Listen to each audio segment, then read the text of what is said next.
Hi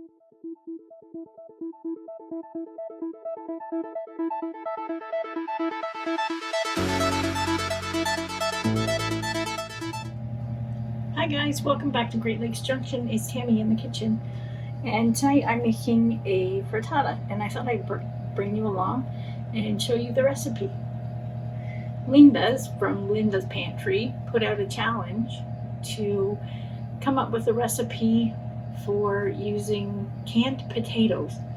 So I have lots of canned potatoes. I just put some down, and I thought I'd join the challenge and came up with this recipe. Actually, we eat it all the time. So I have a pound of sausage here that's out of the casing. I just browned it and set it aside, and I put a pat of butter in my frying pan here. I'm just going to add my potatoes. I've drained them off, and we're just going to fry them up until they're a little bit crispy.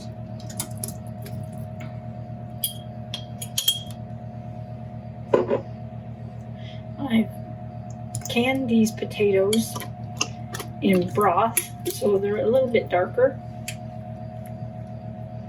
So we're just going to fry them up and get them crispy on the one side, and I'll be right back.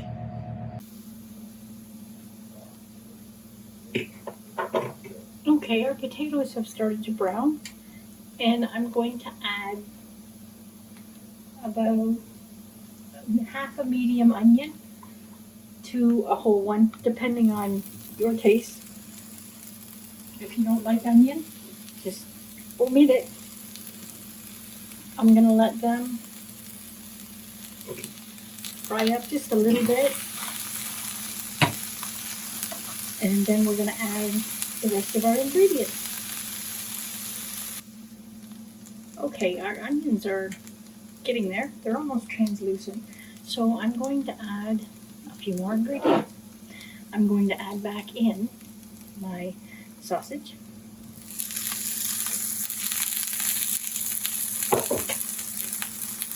Now I'm only cooking for 3, so this is about 3/4 of a pound of sausage, which is probably a bit much, but if you want to cook for 4, I'd stay at 3/4 of a pound.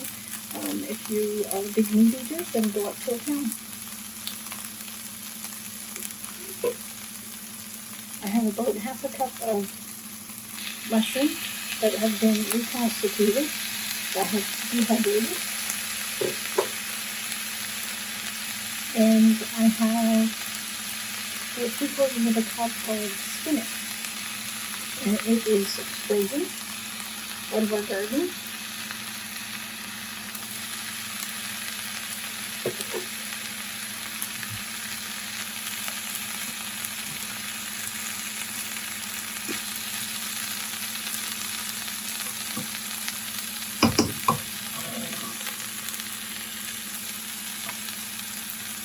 I've preheated my oven to 375, so it's ready for when I want to put this in there.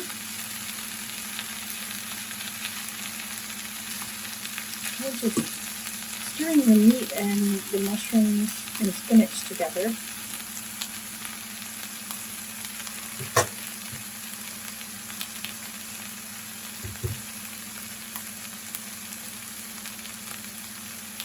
I have about half a teaspoon of garlic.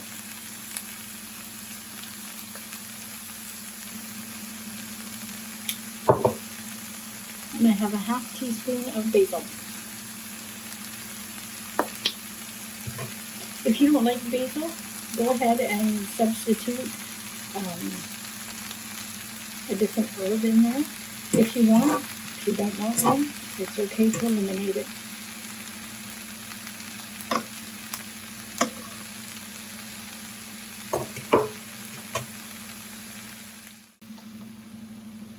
Okay, I'm just going to add a little bit of pepper, and that's to your taste. I don't put much in, I'm not a big pepper eater. And a little bit of salt. Not too much, because we can salt it after. And I have 6 eggs here and about a tablespoon or 2 of milk that I've beaten. And we're just going to dump that in and over top of everything else.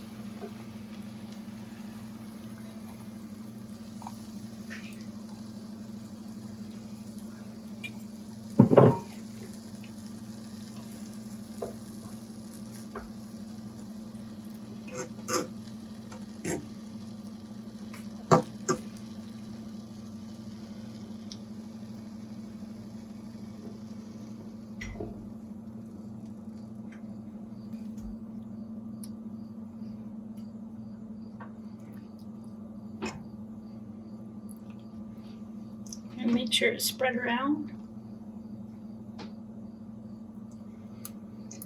And then I'm going to add 1 cup of cheese to the top.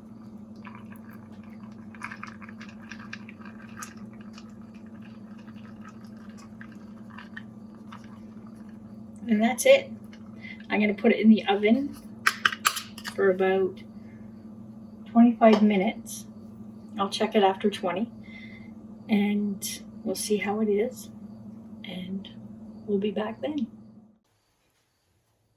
Okay, that's all done. I just took it out of the oven and it was in there for about 22 minutes. And it looks perfect. Hopefully I can get it out without dumping it all over, but the first one's always hard to get out.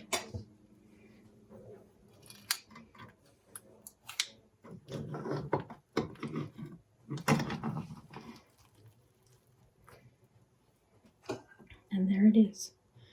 Hopefully you can see that. It looks absolutely delicious.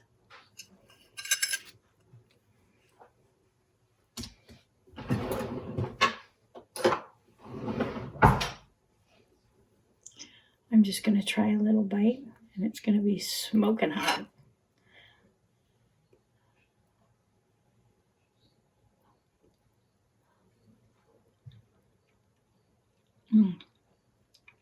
It's perfect.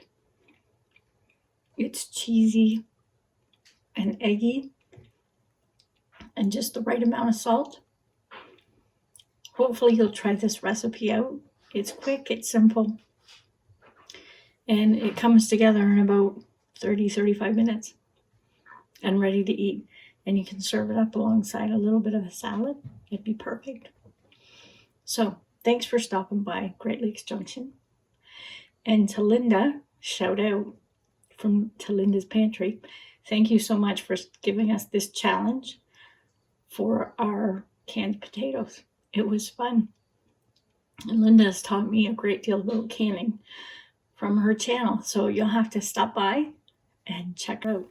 I'll leave a link to her channel below in the description. And again, thanks for stopping by Great Lakes Junction. We'll talk to you soon. Stay safe.